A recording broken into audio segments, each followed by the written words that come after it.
What's up, guys? It's Drac. We're at SENC number 60, aka December. It's actually not that cold. However, this is probably the first and only time you'll ever see me in a hat. It is just cold enough to be hiding our ears. Now, this just monstrosity, this behemoth of plastic, probably weighs 6 or 7 pounds easy. It is one humongous Nerf blaster, and that's because it is doing its darndest to replicate an in-video game blaster, the Soldier 76 rifle from Overwatch. Now, the reason that I'm making this video for you here live is because I didn't want to buy one of these. They are 120 United States dollars. Now, you do get a couple of perks with that, but I didn't have the faith. I didn't believe that this blaster in this kind of package was going to be worth 120 retail. Now, honestly, I can say that if this is your main, just like if you were a Reaper main, you should probably pick up the Reaper blasters.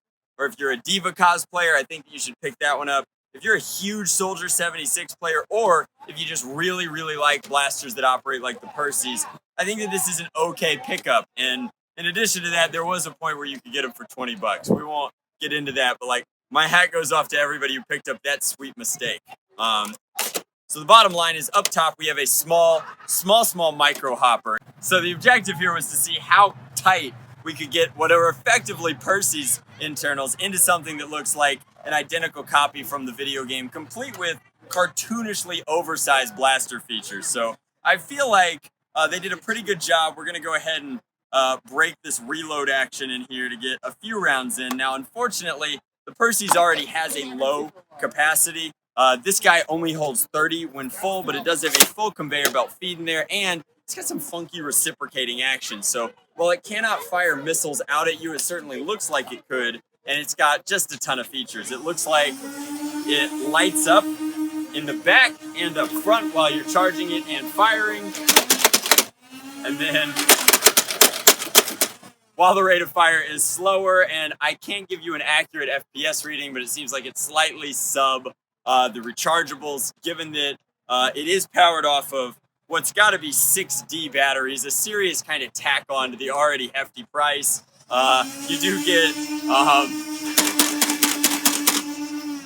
like all the Overwatch blasters, it does do something in addition to firing rival rounds. And while it's not firing rival rounds exceptionally, and you would be better served buying a dedicated blaster like, say, the Perseus, I think that if you're super duper into the Overwatch franchise, or if you just really like the overall sci-fi look, I know that Daniel from the SENC would probably be pretty into this. It's a serious cosplay blaster. The paint jobs, I'm sure, on this would be legendary. A battery mod would definitely bring it into line with other rival blasters, given that it does have a full set of rival flywheels. It's very standard in terms of how it works. It's just surrounded by a lot of Overwatchy goodness. So standard safety, rev switch, trigger. The only complaint I have is that your offhand ought to be very strong. This is a very heavy blaster, especially if you're a younger gamer or nerfer. And so since the control center is so far back and the shoulder stock is virtually non-existent, you're supporting all of that weight with your offhand.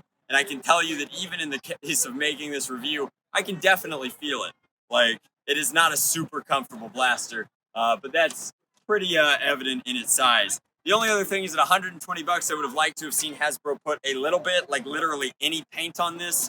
But as we've learned, even in the case of some of these crossovers, Hasbro is interested in spending as little money as they possibly can these days. So you're going to have to paint it yourself to get it up to speed. But overall, I think that for the Overwatch fan, this is a fair pound for plastic kind of price point. It had to cost a lot because everybody from Blizzard, Hasbro, and probably GameStop had to get a cut. And while it's not an entirely nothing thing, I know for a fact that when this franchise was bright, shiny, and new, people would have absolutely paid $100 for a mask that was this well molded and looked this much like the game for when you've got to get them in your sights.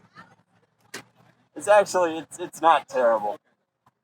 Pretty comfortable mask. They definitely learned a lot. We've got rubber eyelets and a full kind of head strap back there. Is it crazy nice? No. Will it get you through the convention? Absolutely.